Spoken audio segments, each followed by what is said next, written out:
Yan, so guys, yan yung gawa namin, no? Yan, magkabit kami ng ano ngayon, gabay. Stainless yung gabay niya, pero malpi. Yan, connector. So yan, nagtaba sila doon sa baba ng tube ang gabay nito, tube.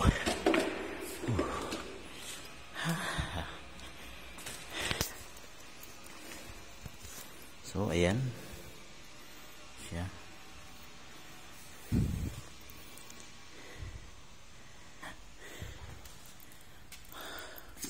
Videohin ulit natin mamaya pag natapos. So ayan guys, tapos na. Hihinang na lang, kulang kasi hindi pa nakabayad yung Saudi, kaya hindi pa ipahinang. Ayan, nakabitan na namin ng gabay, yung side pegs. So ayun,